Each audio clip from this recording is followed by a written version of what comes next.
শেহতীয়াকৈ অসমৰ মুখ্যমন্ত্ৰী মহোদয়ে বানপানীত ক্ষতিগ্ৰস্ত হোৱা প্ৰতিটো নামঘৰলৈ 1.5 লাখকৈ টকা আগবঢ়াইছে। আমি মুখ্যমন্ত্ৰী মহোদয়ৰ এই ব্যৱস্থাটোক আমি আন্তৰিকতাৰে ধন্যবাদ জ্ঞাপন কৰিছো। কিন্তু আমি ক'ব বিচাৰিছো যে বানপানীত অকল নামঘৰে ক্ষতিগ্ৰস্ত হোৱা নাই, বানপানীত মছজিদো ক্ষতিগ্ৰস্ত হৈছে। কিয় আপুনি ধৰ্মৰ বিচাৰ কৰি কেৱল মাত্ৰ নামঘৰ বিলাকত আপুনি সাহায্য ঘোষণা কৰিছে? আপুনি হিন্দুৰ মানুহখিনিও আপুনি মুখ্যমন্ত্ৰী, মুছলমানৰ মুখ্যমন্ত্ৰী, খ্ৰীষ্টানৰ মুখ্যমন্ত্ৰী, অসমত বসবাস কৰা জাতি বৰ্ণ ধৰ্ম ভাষা নিৰ্বিশেষে সকলো মানুহৰ আপুনি মুখ্যমন্ত্ৰী। গতিকে আপুনি নামঘৰৰ সমানে সমানে মছজিদতো কিন্তু সাহায্য দিয়াৰ ব্যৱস্থা কৰক। আপোনাক আমি ক'ব বিচাৰিছো, এই বানপীড়িত সময়ত, এই দুৰ্যোগৰ সময়ত আমাৰ উজনি অসমত বসবাস কৰা হিন্দু মুছলমান সকলো মানুহ কিন্তু ইজনে সিজনৰ হাতত হাত ধৰি আগবাঢ়িছে। নামনি অসমৰ পৰা সমগ্ৰ অসমৰ পৰা ৰাইজে সাহায্য দিছে। হিন্দু মানুহে ৰান্ধিছে, মুছলমানে খাইছে, মুছলমানে ৰান্ধিছে, হিন্দুৱে খাইছে। হিন্দু মানুহৰ ঘৰত মুছলমানক আশ্ৰয় দিয়া হৈছে আৰু মুছলমান মানুহৰ ঘৰত হিন্দুক আশ্ৰয় দিয়া হৈছে। আৰু আটাইতকৈ ডাঙৰ কথা কি জানেনে মুখ্যমন্ত্ৰী মহোদয়? শিৱসাগৰ জিলাৰ চন্তগত এটা মছজিদত হিন্দু মানুহক আশ্ৰয় দিয়া হৈছে। গতিকে এই দুৰ্যোগৰ সময়ত আপুনি ধৰ্মৰ বিচাৰ নকৰি সকলো মানুহক কি লাগে, সকলো ধৰ্মৰ নামঘৰে হওক, গীৰ্জাই হওক, আপোনাৰ মছজিদে হওক, যিবোৰ ক্ষতিগ্ৰস্ত হৈছে প্ৰতিটো অনুষ্ঠানত আপুনি সাহায্য দিয়াৰ ব্যৱস্থা কৰিবৰ কাৰণে আমি জাতীয় সংগ্ৰামী অসমীয়া আপোনাক অনুৰোধ কৰিছো। যিটো সঁচা কথা সেইটো কমেই, আমাক মাৰিলেও মাৰিব, আমাক জেললৈ পঠিয়ালেও পঠিয়াব, উই ডোন্ট কেয়াৰ। এই বিজেপি চৰকাৰখন হৈছে বিশ্বাসঘাতক, প্ৰতাৰক আৰু ঠগবাজ। এনেকুৱা ধৰণৰ কিন্তু বিজেপি দলৰ দৰে বিশ্বাসঘাতক, ঠগবাজ, প্ৰতাৰক দল কিন্তু ভাৰতত নাই। অসমৰ মুখ্যমন্ত্ৰী হৈছে মিছলীয়া, অসমৰ মুখ্যমন্ত্ৰীয়ে মিছা কথা কৈছে। নাগালেণ্ডত কোনো ধৰণৰ ডাৱৰ বিস্ফোৰণ হোৱাই নাছিল। অবৈধ কয়লা খনন, অবৈধ শিল খননৰ বাবে হোৱা বানপানীত 100 জনতকৈ আমি অধিক কিন্তু খিলঞ্জীয়া মানুহক হেৰুৱাবলগীয়া হ'ল। আজিও কিন্তু চৰাইদেউ আৰু গোলাঘাট, চৰাইদেউ আৰু শিৱসাগৰ জিলাৰ মানুহে দুৰ্যোগৰ লগত এতিয়াও যুঁজি থাকিবলগীয়া হৈছে। 90% অধিক খিলঞ্জীয়া মানুহে ঘৰ দুৱাৰ, গাড়ী মটৰ, গৰু ছাগলী সকলো উটুৱাই লৈ গ'ল, সকলো শেষ। আমাৰ হাতত এতিয়া একো নাই। ইয়াৰ ক্ষতিপূৰণ কোনে দিব? এই মানুহবিলাকৰ ক্ষতিপূৰণ কোনে দিব?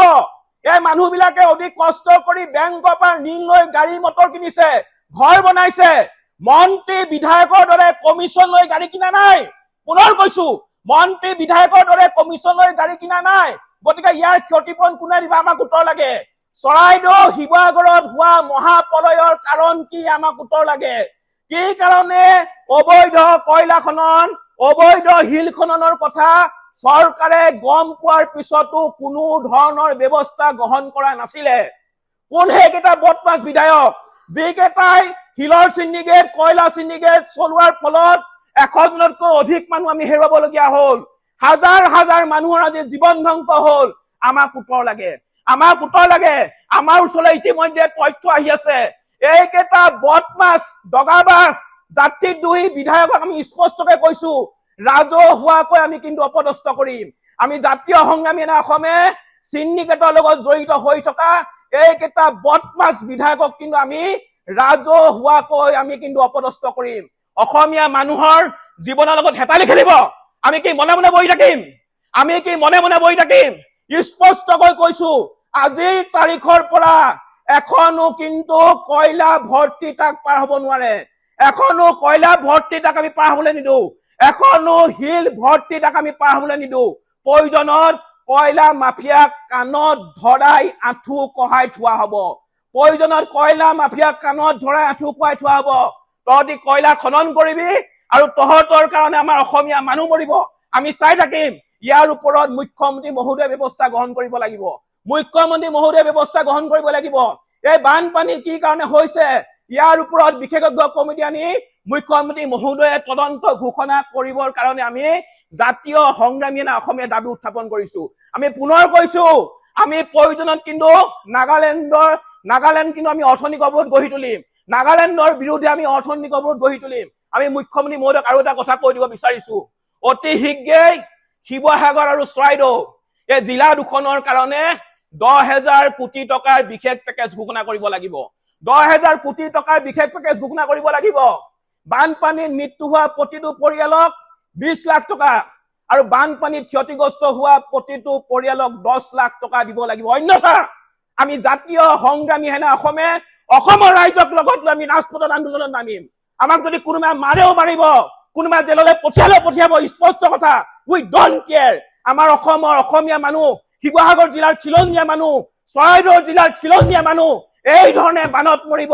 আমি কি চাই থাকিম নেকি? স্পষ্ট কথা পুনৰবাৰ কৈছো, এই ঘটনাৰ উচিত তদন্ত হ'ব লাগিব। আৰু এটা কথা আমি ক'ব বিচাৰিছো, নিৰ্বাচনৰ আগত ঘনে ঘনে অসমলৈ অহা প্ৰধানমন্ত্ৰী নৰেন্দ্ৰ মোদী, গৃহমন্ত্ৰী অমিত শ্বাহৰ এতিয়া খবৰ কি কাৰণে নাই? নিৰ্বাচনৰ আগত চলাহী কথা কৈ অসমৰ মানুহৰ ভোট লৈ এতিয়া কেৱল মাত্ৰ অসমৰ সম্পদ লুণ্ঠন কৰাত ব্যস্ত। মই প্ৰধানমন্ত্ৰী নৰেন্দ্ৰ মোদীক সুধিব বিচাৰিছো, কিমানজন আৰু অসমীয়া মানুহ মৰিলে আপুনি অসমলৈ আহিব? কিমানজন অসমীয়া মানুহ মৰিলে আপোনালোক অসমলৈ আহিব? গতিকে ৰাইজে এই কথাবিলাক চাই আছে। অসমৰ ৰাইজে আপোনালোকৰ ভেলকিবাজি, আপোনালোকৰ ভণ্ডামি চাই আছে। আহি থকা দিনত ইয়াৰ উচিত প্ৰত্যুত্তৰ দিয়া হ'ব। আমি জাতীয় সংগ্ৰামী অসমে এটা কথা স্পষ্টকৈ আমি কৈ দিব বিচাৰিছো, অনাগত দিনত প্ৰধানমন্ত্ৰী নৰেন্দ্ৰ মোদী, গৃহমন্ত্ৰী অমিত শ্বাহ যদি অন্য কাৰ্যসূচীৰ কাৰণে অসমলৈ আহিবলৈ হয়, আমি জাতীয় সংগ্ৰামী অসমে বাধা প্ৰদান কৰিম আৰু আমি কোলা পতাকা দেখুৱাম। আৰু এটা কথা ক'ব বিচাৰিছো, অসমৰ নপুংসক কাপুৰুষ সাংসদ কেইটা ক'ত আছে? অসমৰ কাপুৰুষ সাংসদ কেইটা ক'ত আছে? কিয় দিল্লীলৈ গৈ টেবুল ঢকিয়াই ক'ব পৰা নাই অসমৰ বানপানীৰ কথা? কিয় নৰেন্দ্ৰ মোদী, অমিত শ্বাহৰ আগত টেবুল ঢকিয়াই অসমৰ বানপানীৰ কাৰণে 10,000 কোটি টকাৰ বিশেষ পেকেজ ঘোষণা কৰিবলৈ তেওঁলোকে সাহস কৰা নাই? গতিকে এনে ধৰণৰ কাপুৰুষ সাংসদৰ আমাৰ প্ৰয়োজন নাই। গতিকে ছিজন আহি আছে, এইবাৰ যদি কেনেবাকৈ অবৈধ কয়লা খনন কৰিবলৈ হয়, অবৈধ শিল খনন কৰিবলৈ হয়, স্পষ্টকে কৈছো গাড়ী ভাঙি দিয়া হ'ব। প্ৰয়োজনত কয়লা মাফিয়াক কাণত ধৰাই কিন্তু আঁঠু কুৱাই থোৱা হ'ব। আৰু মুখ্যমন্ত্ৰীয়ে ইয়াৰ বিৰুদ্ধে বিশেষ ব্যৱস্থা গ্ৰহণ কৰিবই লাগিব, স্পষ্ট কথা। যিকোনো খবৰৰ বাবে যোগাযোগ কৰক 9181 307 221 আমাৰ এই নম্বৰত।